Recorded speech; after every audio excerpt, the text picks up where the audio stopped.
best way to handle this in the short term, of course, you have to make it's your responsibility to get the right political leaders. But the best way to manage this in the short term is simply ignore them as much as you possibly can. Just stay out of their way as much as you possibly can because they're damaging things. Yeah, and now you know why the BizNews community love Dawie Roodt so much.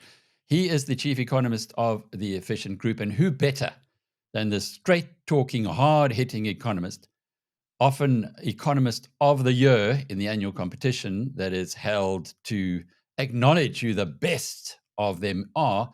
Well, who better than him to guide us through what we can expect in the medium-term budget policy statement? Yeah, that's what it's actually called. We used to call it the mini budget, but it is the halfway update on the state's finances that we have between each February. That's coming next week on Wednesday.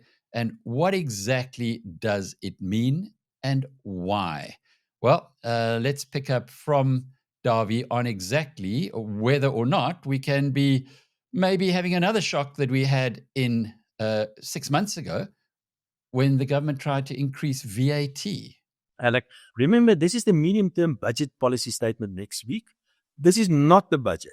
This is typically not the platform where the Minister of Finance will make changes to taxes. He may hint at one or two things, but this is a platform where he typically will give us his estimates on economic growth and things like, for example, what tax revenue is looking like, and we can talk about that and things like that. And I also expect perhaps an announcement as far as the inflation targeting is concerned. But so we're safe, Dawie, from another VAT increase, at least this. I would say so, month. yes. I think politically it's not going to be easy to do that anyway. So will we see a VAT increase? Politically, it's extremely difficult to do. And I don't think we're going to see any significant tax changes now. Like I've said, this is not the platform. But in the end, there must be a tax increase if we continue on the current trajectory, because cutting back on state expenditure is political suicide, and politicians just won't do that. Okay, so no VAT increase, which is good news, given that it was introduced in 1978 at 4%, and we now have it at 15%, and had the politicians had their way, it would have been at 16%, or certainly heading for that direction now. Now we're at 15% at the moment, and let's hope that it stays there. Dawie reckons, no, he doesn't think that that's going to be possible because we're overspending as a country. We're not growing fast enough, but that's more of the director's cut. That's more of the in-depth conversation. For the purposes of this conversation, he has mentioned many times that you can't increase taxes because there's a thing called the Laffer curve. And let's have a hear exactly what that means. They explain the Laffer curve, just is easy to understand. If you levy 0% tax on my salary, then I'm quite happy to work because all the money that I earn comes to me. If you levy 100% tax on my salary, then I'm going to stop working because why should I work? Because you take all my money away. So somewhere in between 0 and 100%, there's a spot where if you increase tax a little bit more, then I'm going to start working less and less and less and less. And that is a so-called Laffer curve. And it works like that in practice as well. So you can increase taxes or the tax rates. Let me just make it clear. You can increase tax rates and you will collect more and you can collect more. But there is a certain point when you increase tax rates more, then some individuals will simply stop working, or they will aggressively evade taxes, or they will move away and go and work in another country or wherever that is. And when it comes to personal income taxes, we are over that Laffer curve. There's a lot of research indicating that we are over that Laffer curve already. So we cannot increase taxes on the rich anymore. Okay, so now we know the government can't do that to us. They can't increase our personal income taxes any further, because if they do, they're going to get less money in, and they understand that because the Laffer curve was in since 1974. But it doesn't mean that they're going to be trying elsewhere. We'll get into the subject in more detail in a moment. Cody from Paul has sold multiple vehicles to WeBuyCars. Suspicious? I think so. Is that a crime? No. Where are you getting the cars? I buy them and I sell them at the spot like a normal person. Okay. No, man, I'm just an accounting student. I know a good deal when I see one. That's Excel meant. What's more stressful, tax season or selling a car at WeBuyCars? Tax season, obviously. WeBuyCars, the easiest way to sell your car by far.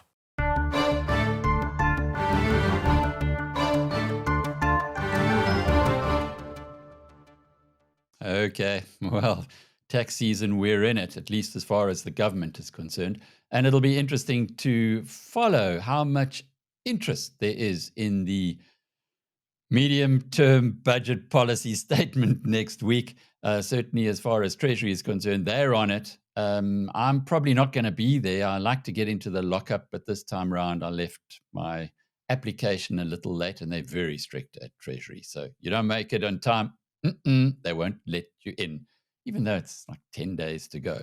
Anyway, moving on to the substance of our conversation today between Dawie and I think that if you have a look at this, what it really means is it's an opportunity for South Africans to really interrogate what these guys who make up 1/3 of the economy, those are the people who work for the state, what they're doing with our money. Are we getting value for money for it? There are many people who believe we aren't. In fact, many people believe they're getting pretty much nothing for their taxes that they pay, and an ever-increasing amount of it. Here's Davie's view. So what should we be asking Enoch Godongwana when he stands up next Wednesday and he has his mini budget? What should we be thinking of anyway that he's going to tell us, whether it's lies or truth? It's more for the budget next year, but the questions are still the same. You must ask the questions. You must ask them, where's the money coming from? Is it fair? Is it efficient? Do you do this in a cost efficient manner? The way where you're getting the money from, the various taxes. Tell me where the various taxes are coming from. Should be overall the system. Is that the best that we can do by way of funding this state? Ask those questions. And very importantly, what are you doing with my money? Where's the money going to?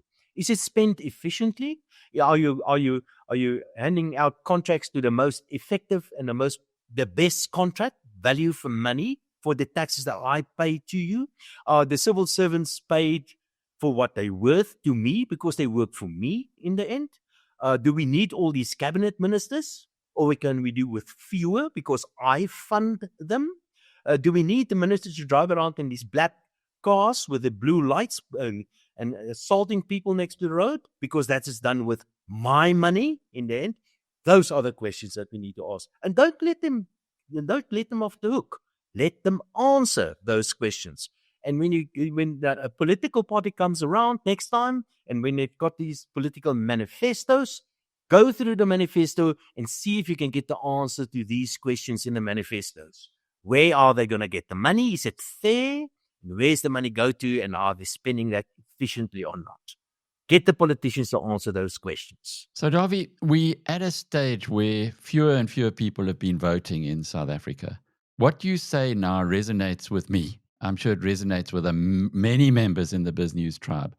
But how long along the road to political maturity, in other words, where people's eyes are opened and they act on it, are we here in South Africa? Or are we both sitting here dreaming about something that isn't likely to happen in our lifetimes? No, it's happening, Alec. It's happening. Up to now, politically, we voted along other lines. Let's be honest about it. We voted along racial lines and ideological lines and with certain historic whatever reasons that you voted for, but that is changing.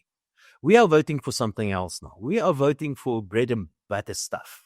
And that's what we should be voting for. Vote for political parties and of course, we are only human. I mean, if I'm a civil servant and a political party tells me I'm going to cut your salary, am I going to vote for that political party? Unlikely to vote for that political. So there are still various groupings in South Africa, and we're probably going to try to vote for a political party that will be best for me. But I do think that people realize what is best for the economy in the end is probably going to be good for all of us as well. And yes, let the rich pay more, but if we overdo that, those rich people are going to disappear and I will be worse off in the end. Understand this kind of thing. Yes, it is important to spend money on certain social and political projects, but if we overdo that and if we don't do it properly, we're going to waste a lot of money and we're not going to see the benefits of that. So although we are still voting in certain camps and we're still voting according to certain groups in one way or the other, we're still voting according to that, but I think people are understanding that in the end, a growing economy will be to the benefit of all of us. So I'm not calling for an absolute equal tax system, a poll tax system in South Africa, although theoretically that's the best thing to have. I am realistic about this, that the rich must pay more. But understand this. We keep on overtaxing the rich, they will go away. We will be all worse off. And the same goes for the efficiency of state expenditure. Great questions. And I hope that you've absorbed that and thought about it. Bread and butter issues, Dawie Roodt believes, are now starting to take precedence in South Africa. That's like a first. We've been voting along ideological lines. I remember talking to a guy once very deeply involved in the ANC. He said, we don't care because it's like a football club. If Kaizer Chiefs aren't playing so well, you're not going to go and support Pirates. You're going to keep supporting Chiefs. But when they start playing well again, you might be back. Well, that's not the way it works in politics. When you don't support the right party, we get no jobs and we get no future. And our children have to suffer. So clearly, your job is your power, and let's use it efficiently. Well, we're going to close off with a tailpiece, and this is from my favorite actress. Why is she my favorite actress or superstar actress? Because she's the only one I've really met and interviewed and gave a cuddle to in the icy cold of Davos while we were waiting for the cameras to start rolling. As a writer, what's your relationship with technology? How do you feel about the coming AI revolution? Because a lot of creators are worried about it. Intense irritation. I cannot tell you. I cannot begin to tell you because I write longhand. So I write like on legal pads or something? On a pad, yeah, old scripts actually. Yeah. Because I believe that there is a connection between the brain and the hand, and I think there's a real. 100%. Yeah, for sure. If I have to memorize a part, I have you to write it it by out. hand, yeah. and I'll get it. So it's very important to me that, and then. When I've written something, I will put it into a Word document. And recently, the Word document is constantly saying, would you like me to rewrite that for you? And so I end up just going, I don't need you to rewrite what I've just written. Will you off? Just off. I'm so annoyed. I'm sure there are many people watching this who can relate as well. That was Emma Thompson on The Late Show with Stephen Colbert. I'm Alec Hogg. Until tomorrow, cheerio.